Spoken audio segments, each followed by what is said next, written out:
Hello, Capricorn. Welcome to the Plaid Oracle. I thought you might be last. We are approaching the Capricorn new moon. It's on Monday.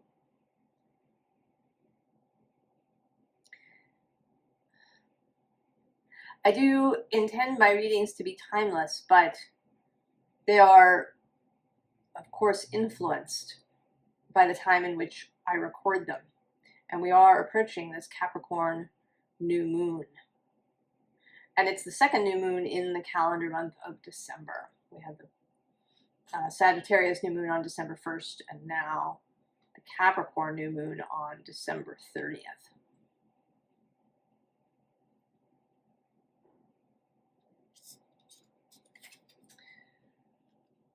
Your card here is Anubis, respect.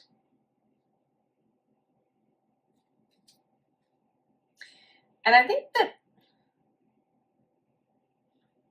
that this reading is about going for and having what you want. And the key is to know what that is. It may be that respect has been something that you wanted. I don't think that we're talking about stuff. I mean, not that one shouldn't want stuff, but I think that we're talking about these more intangible things. And it may be that for a long time, perhaps you've been thinking that what you really wanted was respect. You know, maybe appreciation for the kind of work you do, whether it's, you know, in the home or out in the world. Capricorn does have this energy of achievement, of climbing to the top of the mountain. And it may be that what you think you've wanted is to be acknowledged for these things, to receive respect, to receive admiration, accolades, a raise, something. But the scene underlying here is hunger. So you know that you are missing something, you want something, you hunger for something. And perhaps you've been believing that it is acknowledgments, perhaps a material response to your good work.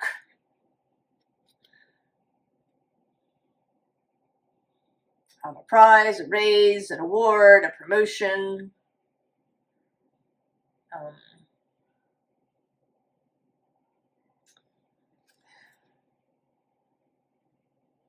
But is that really it? You know, I'm thinking of somebody that I know who has their North Node in Capricorn along with Chiron. They're in conjunction, actually. And this person really has desired this kind of admiration, to be seen as a benefactor, as a leader, as you know, this person who has achieved things. He has two younger sisters, and you know, I think he's always wanted to be, you know, the big brother, the one to whom they go.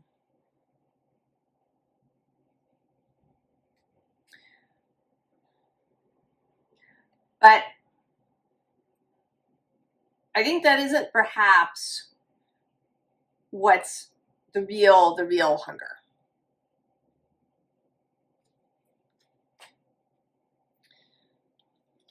At the unseen underlying is this dragon with treasure. So there's I think that there's something else. There's something else that is what you really want, what you really desire, what you long for. And I think it does show up here. But we'll get there. So we have here this Two of Wands, looking out into the ocean, a seeking energy. Right below that is the Magician. And there's a different deck, the Field Tarot, where the Magician stands with their back to the camera and is looking out on the ocean.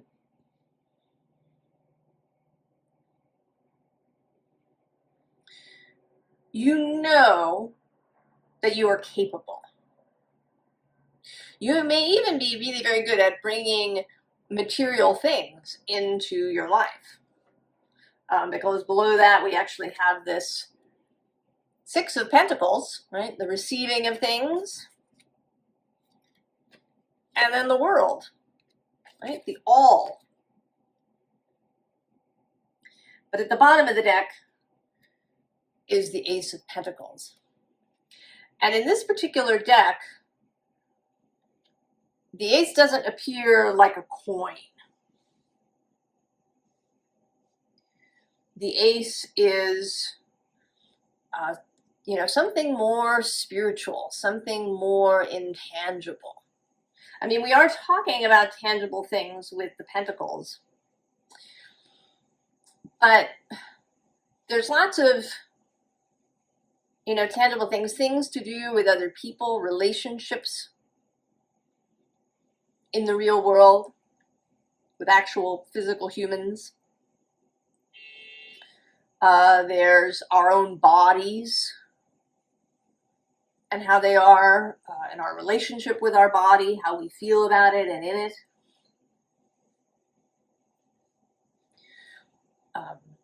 I think that the pentacles are also energetic currency. So, maybe where we put our attention, what kind of attention we receive, the energy of effort. And you're looking for something new, or at least what seems new.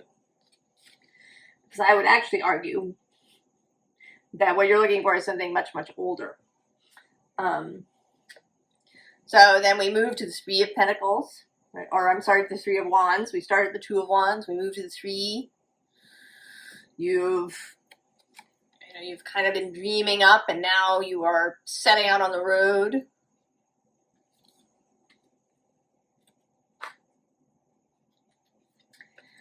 And the change that seems to need to occur is that you go from this adult vision to this Page. In order to really discover this thing that you're longing for, you need to move more into this more childlike perspective, to be more like the Page of Wands rather than this adult person. Preconceived notions, ingrained ways of doing things, habits of both thought and habits of doing that need to be set aside at this moment. They may have real use. Certainly being the Magician can be very useful. But that's not what's wanted here.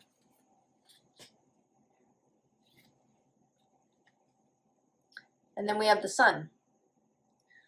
Clarity. A moment of clarity. And on the other side of the Sun, interestingly, is this King of Pentacles.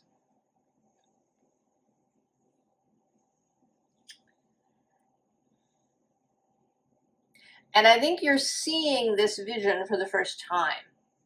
And maybe you're seeing that you've been really focused on attaining this kind of King of Pentacles life, where you are, at the top of your game, you do have a lot of resources, but more than that, where you have a certain level of, respect and admiration from your peers. I don't think this is really about money, per se. I think that money can be an indicator. Really, right? Money is a way of keeping score.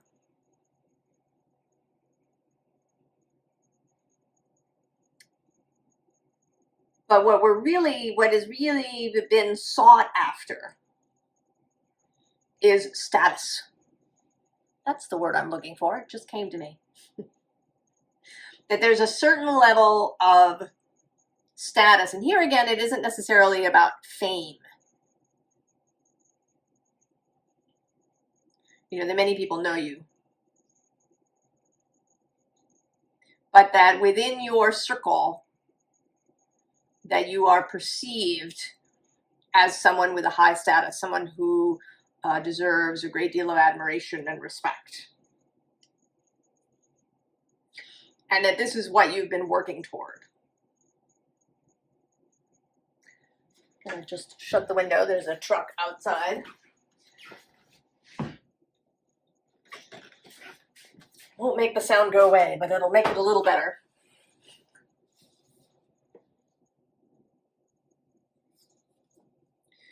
And you are beginning to perceive here that while this is all well and fine,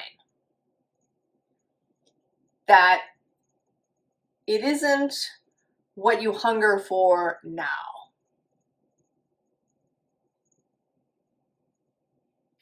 So the next card is Hold the Light.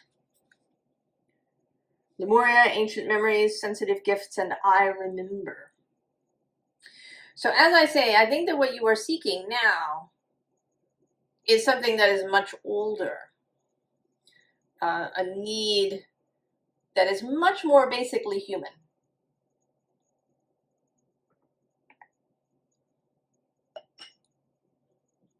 Or much more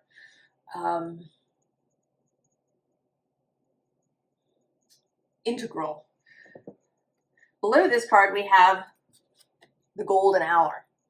And that's the space of time either just after sunrise or just before sunset, when there's this golden glow in the sky. And here it's feeling very much like sunrise. That the sun is rising. You are seeing. Actually below this is holy renewal. And then at the bottom of the deck is duality. Paradigm shift, equilibrium, balance, temperance. And how it's looking to me, actually, is that there's these two beings here, and that they're integrating. That if we were to stay here and watch this card move for a while, that we would end up with just one figure, that these two faces would meld into one. So an integration of ideas and of motivations. We often talk about parts, kind of in the spiritual community. If you've ever done internal family systems therapy, or any of that sort of parts work. And I think it can be very useful to have a conversation with a part. But ultimately, I think that the ultimate aim of this, after you've maybe discovered some things, is an integration. And to not think about there being a bunch of other people inside of us. Because then we can have a sense of othering. Not necessarily in a bad way, like, yelling at your other, But just this sense that there is an other, and there isn't. There's just you.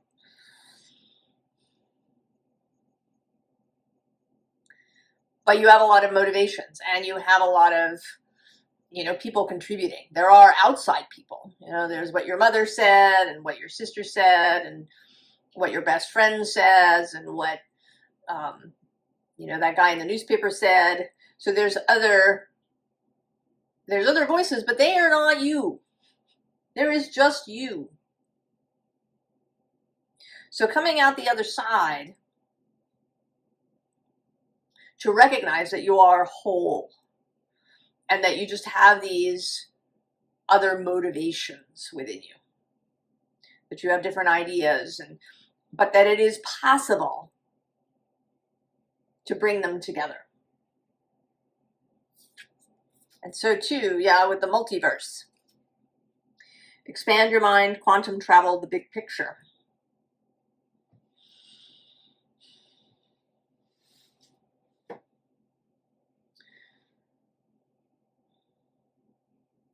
Bringing things together, an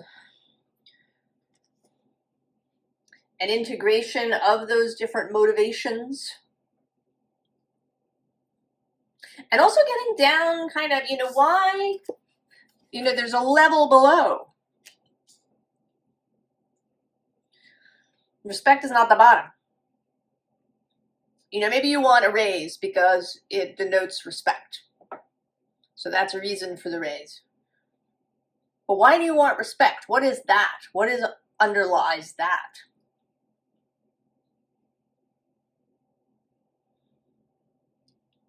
Allowing your mind to travel and think about these things. And then we have the desert. Authentic self, transcendence, courage, genesis. So this process of really coming back to yourself, seeing into yourself, learning your own desires and motivations, right? Tracking that hunger. Because this hunger, right, the vampire hunger, is deep, insatiable. It's,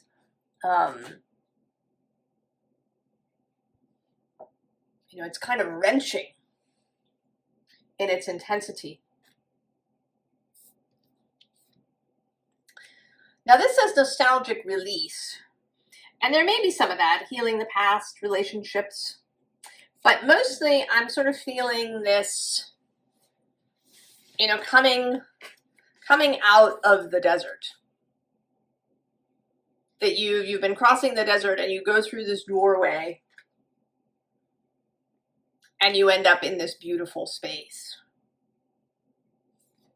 You needed to spend time in the desert, maybe really teasing out, what was your mother's idea about things, and,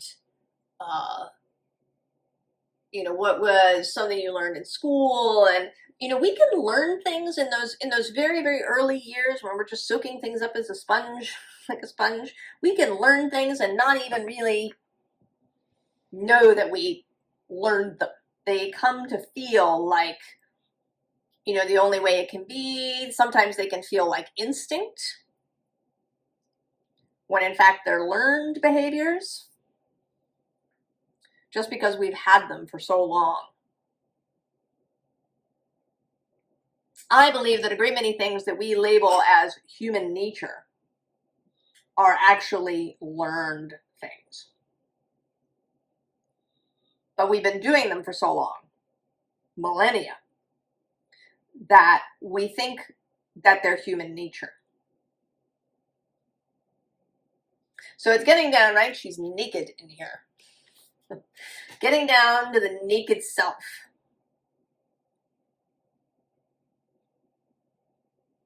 And then we come to the Prince of Staves, the Prince of Wands.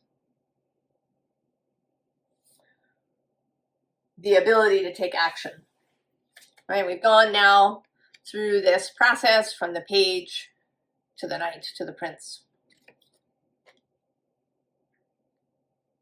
And below him is this 9 of sacred circles, and actually also this 7 of staves, which in this deck is a very spiritual kind of card. It's dedicating yourself. It's dedication, devotion. And she is, representing really the self, that 9. And actually below that too is the 9 of cups. So really getting to know yourself, really attaining some mastery. It's actually, even below the 9 of cups, we have the 8 of sacred circles. And then I'm actually going to go one more, or 2 more maybe.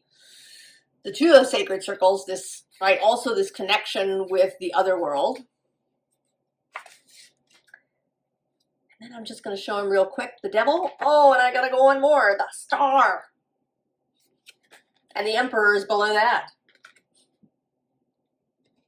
So there's all these things that are below that you have discovered, come to understand, your own motivations, those things that shackle you, that keep you moving the way that you've been moving. And then at the very bottom of the deck is the Ace of Cups. That heart space, your own personal grail, that which is expansive, your ability to open your heart, first of all, to yourself. To open your heart to yourself. In spite of all the mistakes and the wrong roads and the habits and whatever else, perceived shortcomings, opening your heart to yourself. So then we get the 8 of Cups. And for me, the more important aspect of the 8 of Cups is not so much what's being left behind as what you are moving toward. And in this case, the Ace of Sacred Circles, the Ace of Pentacles, and again, not a coin, but something secret, something more ethereal, intangible. And beyond that, the Lovers, this integration.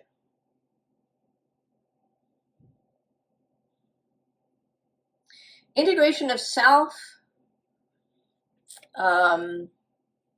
understanding of self, and then also of other. Because the final card here is the 10 of Sacred Circles. And that is the community, and particularly in this deck and in this card.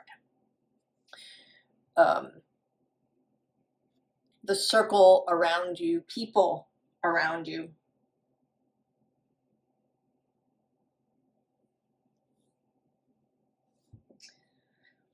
I think that you're coming to understand that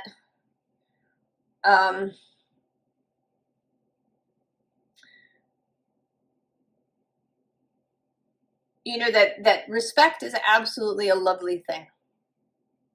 To be respected, to give someone respect. But that communion and intimacy and connection are sweeter.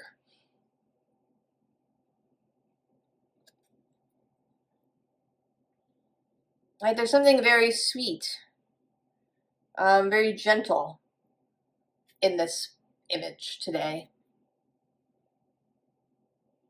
All of these people sleeping together, their lives interconnected and intertwined.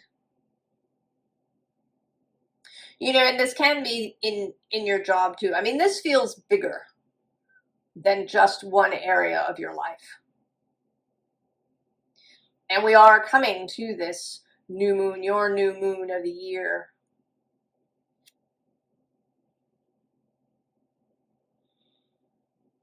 So there is a bigger feeling here.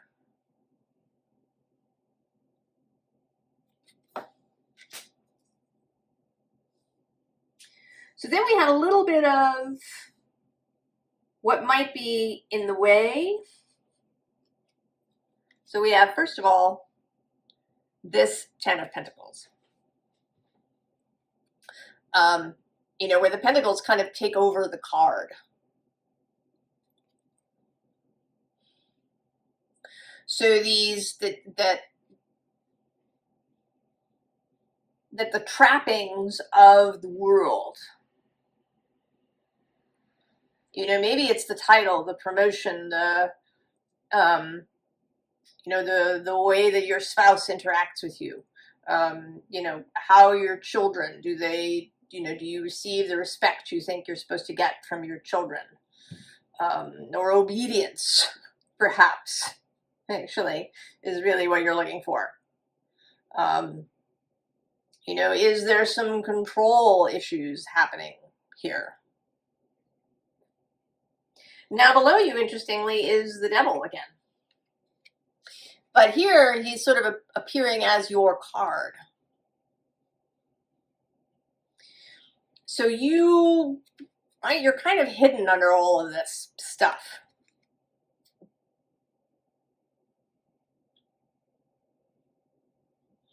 And below you are this 9 of Pentacles and this, or I'm sorry, of Wands. I keep saying Pentacles instead of Wands.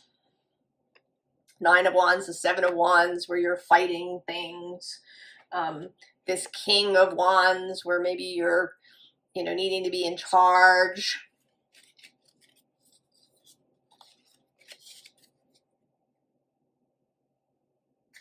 And then at the bottom of the deck is the 5 of Cups.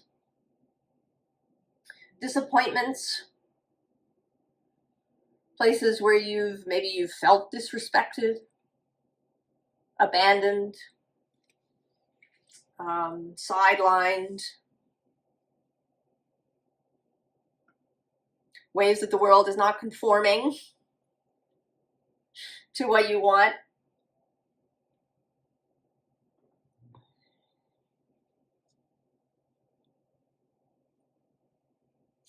And I think you're beginning to see that there is another way.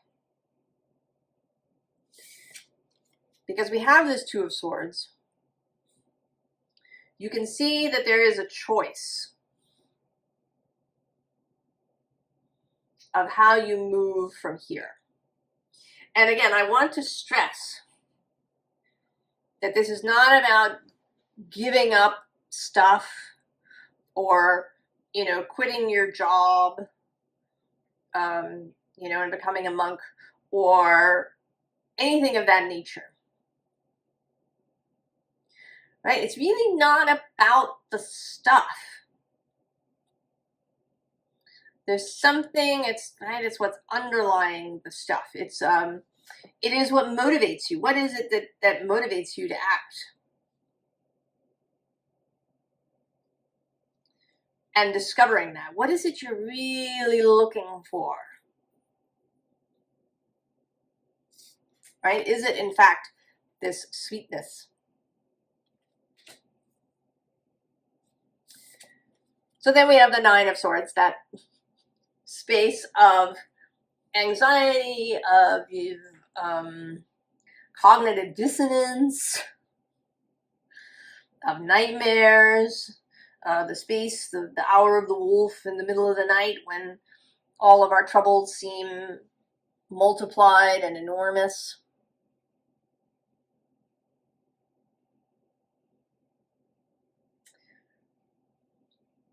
So there is right, this release that has to happen, because after the 9 comes the 10 of Swords. Interestingly, it didn't come out here, So it may be that it is yet to come for you. That real, right, where you just release and there's just the Ten of Swords. But in this deck, maybe actually I will find it. We'll see where it is in the deck. That might tell us something.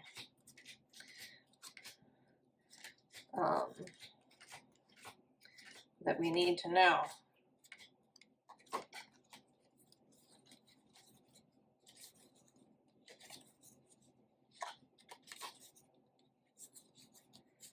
see. Oh. Well, that's interesting.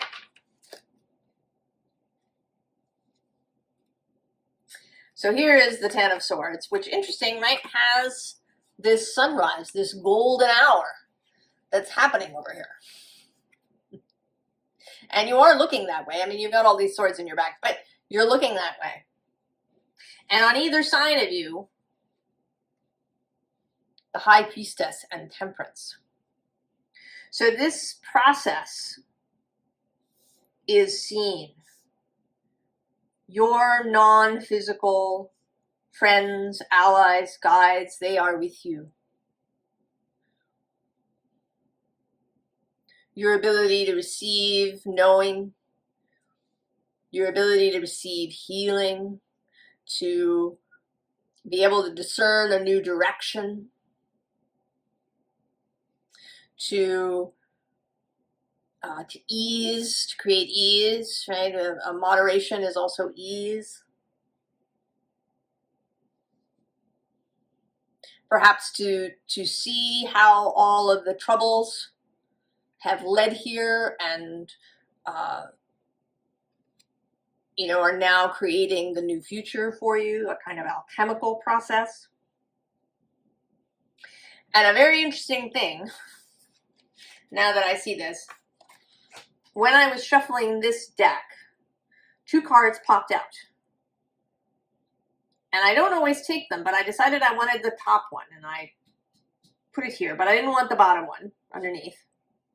And I looked at it before I put it back in the deck, and it is the High Priestess. And I'm actually going to find where I put her. I just randomly put her back in the deck.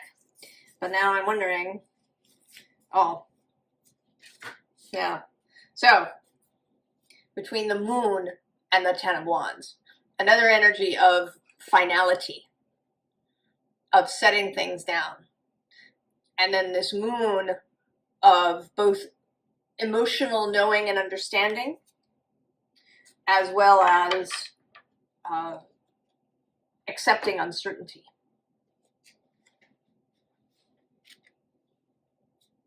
So now we have this pentacle, the coin, and you're walking away. Okay. Towards the Ace of Sacred Circles and away from whatever this is. And I will repeat one more time that this is really not about stuff, but about a certain way, perhaps, of keeping score, of external validation,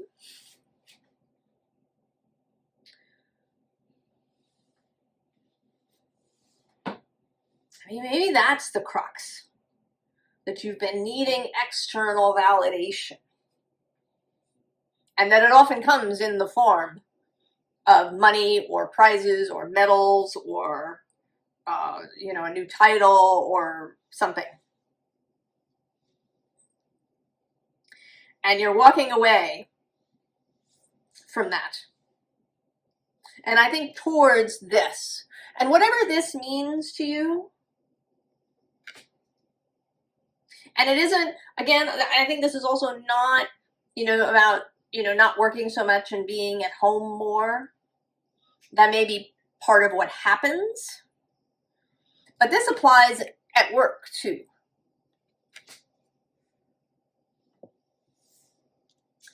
So now we have formal advice.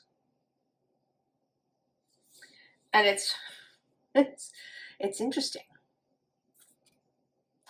We have the storyteller here. So telling your story, knowing what your story is. I think there is, because underneath this we have this, into me I see, reading your own story. And then determining what you want this next chapter to look like. Then the bottom of the deck is the Oracle's gift. And this is both, right, this is kind of the High Priestess showing up again.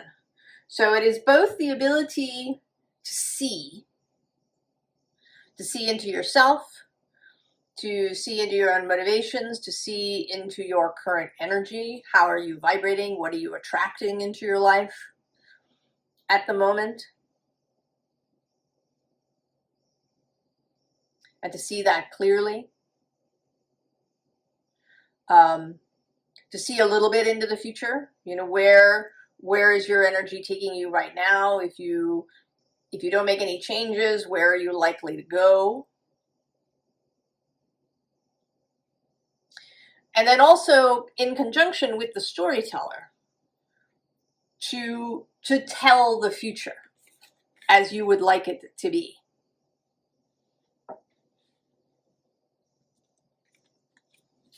So time machine.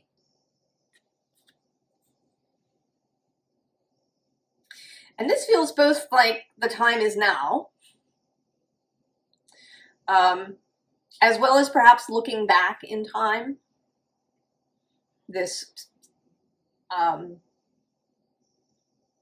you know, looking into your past, seeing what has happened. Then also the nature of this, you know, seeing a bit of the future and visioning the future. But there's also something here about, I don't know, about time being mutable.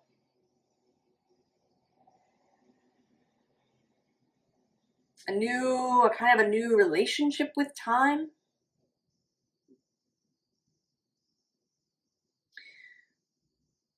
If you're older, maybe not seeing yourself as having too little time, or that it's too late. The time is flexible.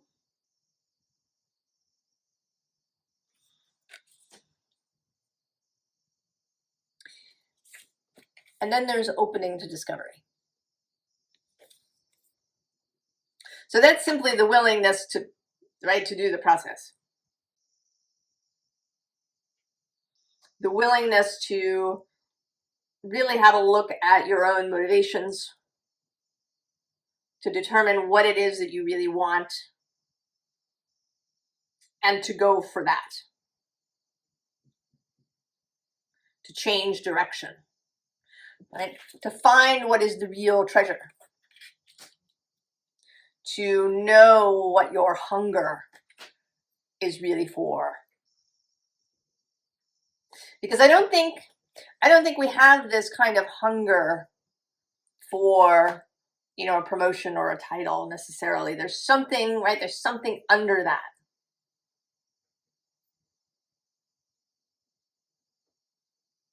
To be seen, perhaps, if we weren't when we were children.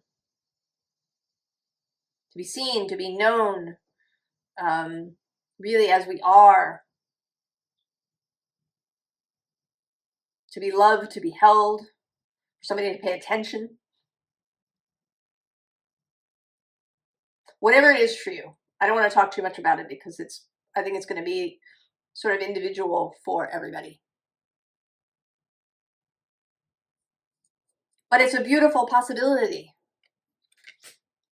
Whatever this, right, this sacred circle, this, right, it's like the star, really, represented here by the Ace of Pentacles.